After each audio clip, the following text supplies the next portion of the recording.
శ్రీ విష్ణు సహస్రనామ స్తోత్రం 97వ శ్లోకం.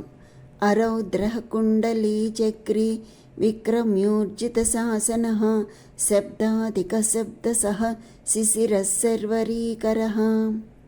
అరౌద్రః కుండలీ చక్రీ. ఇందులో అరౌద్రః అనగా కర్మ, బంధనము, క్రోధము అను 3 విధముల రౌద్ర కారణములకు అతీతుడు అనగా నిత్యానంద స్వరూపుడు అని. కుండలి అంటే కుండలము అనగా వృత్తాకారంలో చుట్టుకొని ఉండు ఆదిశేషుని స్వరూపుడు. సూర్యప్రకాశ సమమైన కుండలములు ధరించినవాడు అనగా సాంఖ్య యోగాత్మకములగు మకర కుండలములు ధరించినవాడు అని.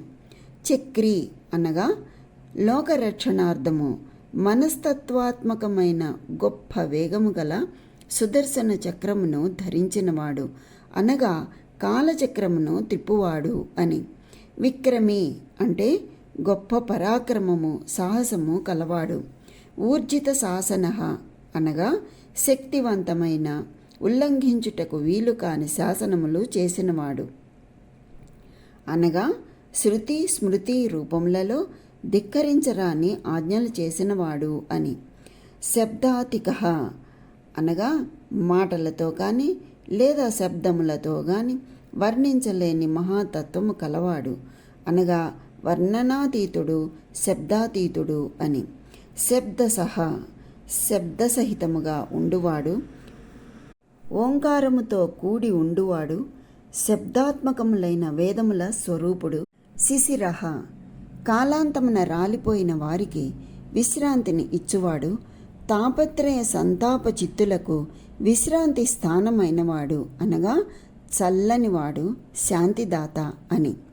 సర్వరీకరః అంటే జ్ఞానులకు సంసారమను రాత్రిని, సంసారులకు అజ్ఞానమను రాత్రిని కలుగచేయువాడు అని.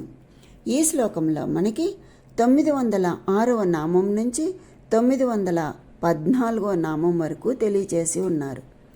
అరౌద్రః కుండలీ చక్రీ విక్రమ్యూర్జిత శాసనః శబ్దాతిక శబ్దసః శిశిరః సర్వరీకరః అనగా రౌద్రమునకు అతీతుడు, సాంఖ్య యోగాత్మకమగు కుండలములు, మనస్తత్వాత్మకమగు చక్రము ధరించినవాడు ఆయన.